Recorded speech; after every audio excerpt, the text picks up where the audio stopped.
Kia ora, it's Helen Gibbs here from Diet Consulting. This is a brief video on eating regularly after weight loss surgery, why it's important and how it's going to make you more successful in your weight loss surgery journey. So, what do we mean by eating regularly? It's eating 5 to 6 times a day, having a gap of 2 to 3 hours between the small meals, and having a minimum of 8 hours not eating during sleep each day. So what are the benefits of regular eating after weight loss surgery? First of all, it's easier to meet your protein goal by eating 5 to 6 times a day. If you're trying to get a goal of 80 grams of protein and you're eating 5 times a day, you're going to have to get 16 grams of protein on average in each of those meals. If you only did that 3 times a day, you are going to have to eat much more and it's going to be hard to get it into each of the meals. Eating little and often will sustain your energy levels across the day. So your smaller stomach means you're eating less. So if you're eating 5 to 6 times a day, you're going to maintain your energy levels. One of the things that lots of people say to me when they go from eating 3 meals a day because they're thinking that that's the right thing to getting back to eating 5 to 6 times a day is all of a sudden they feel much more energetic. Eating 5 to 6 times a day avoids you getting hungry and then once you start eating too much all at once. If you eat too much all at once, this can stretch your stomach. And last of all, if you've had any form of gastric bypass, whether that's a 1 anastomosis bypass, a Roux-en-Y or a mini bypass, you have a reduced risk of both early and late dumping syndrome, neither of which you want to have. So what are the signs you need to eat more regularly? The first one that most people find is that their weight loss has slowed before they've reached their expected weight outcome. And this is actually quite important because basically it's saying, hey, my body is now saying there's not enough energy, so it's going to conserve. Some people experience weight regain.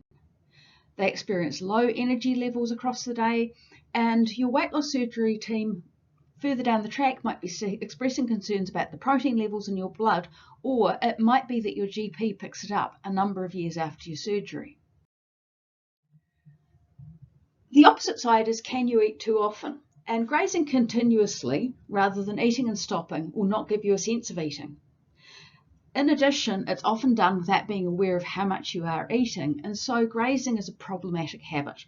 One lady I was working with recently discovered that her grazing habit was getting in over 150 grams of nuts, and that's not really a great thing if you're trying to lose weight.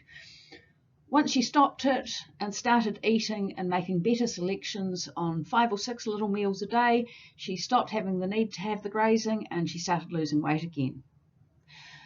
In addition, if we've got someone who had an undiagnosed eating disorder going into weight loss surgery, they may not have acknowledged it to our team, they get into a grazing habit that involves high sugar and high fat choices. And if we look at populations of people who've had weight loss surgery, and if they are having too much sugar and fat and not getting their protein requirement, they're going to be much less successful than those who work really hard to change those behaviours. So we recommend that you eat 5 to 6 times a day and have 2 to 3 hours between each time you eat. So why can we find it hard to eat regularly? If we're not used to planning around eating several times a day and taking appropriate foods with us, that's kind of a no-brainer. If you think about it, you are probably in the habit of taking just lunch to work before your surgery. Now, instead, we're asking you to take morning tea, lunch, afternoon tea. And that really probably feels quite strange, and you're wondering, oh my goodness, isn't this a lot of food to be taken to work with me? And oh, I've got to make choices, and you might even be thinking, oh, they've got to be all different choices so I get variety. A lot of those barriers come up, and we actually need to explore them and really get on top of that thinking. We also come into surgery often having an established habit of missing meals. When I do that first appointment with you, I'm often asking you, what's your usual pattern? And really one of the things we have to do is break that habit of missing meals. And that's often why I encourage you, before you start surgery, to get into the habit of eating 5 or 6 times a day. We may have unfortunately experienced weight bias and shaming when we ate regularly in front of people. So we choose not to eat around others. And this can be something that makes it really hard to eat regularly afterwards. learning to actually say to people who say, oh, should you be eating again? Actually, yes, I should be eating again because this is part of what is going to make my weight loss journey successful, is actually something we need to learn to say. And the other thing happens is we want to believe that not eating will improve our weight loss outcomes. Because there is so much around intermittent fasting and all of these kind of things, we really start thinking, oh, maybe they're onto something. No, that is suitable for some people. It is not suitable for someone who's got a reduced stomach volume. So how do we address irregular eating? Make a plan. Now, your dietitian is not going to provide you with a meal plan. Meal plans don't work. People have different foods and different lifestyles, so there's no way that your dietitian can provide a plan that's going to work for you. However, you can write a plan and they can look through the meal plan and give you feedback. One of the things I find that's really important is that people who follow diet plans and they're really resistant and they go, I can't make a plan, and I really encourage them and I support them to do it, and they make a plan and they go, yes, I did it. And that feeling of self-efficacy reinforces the hard work you are doing to help yourself get through this weight loss journey successfully. Making plans and learning to actually keep making plans so they fit the changes in your life is one of the best things that you can do. Understand the risks of not eating regularly. You're not going to meet your protein target, and that could have health consequences. You also could lose your hair. Eating too much when you do eat because you've had a gap, you're hungry, you overeat, this is going to stretch the stomach. That's going to reduce the effectiveness of the surgery. And eating too fast when you're eating and failing to identify you've eaten enough. If we eat fast, we override our hunger and fullness cue. So this is why often people push through. They might then have symptoms if they've had a bypass of dumping syndrome, or they might end up stretching their stomach. And the other thing you can do is explore what messages you believe about eating or not eating.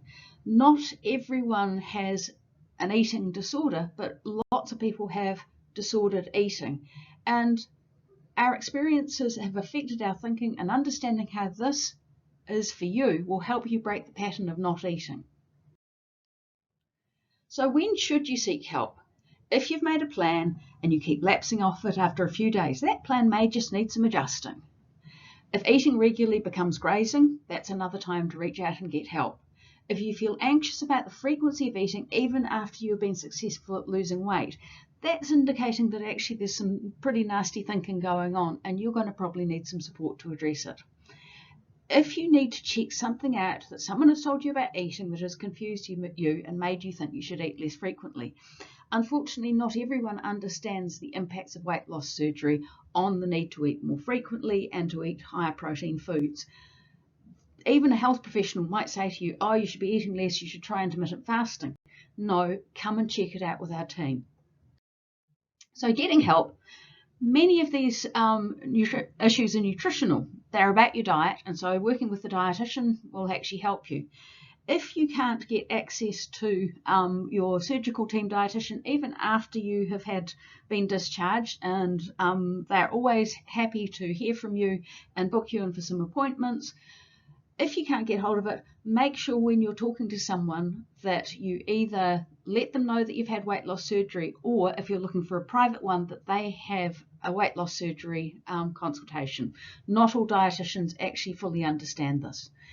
If there are emotional issues associated with eating frequency, this may need work with a psychologist or a counsellor.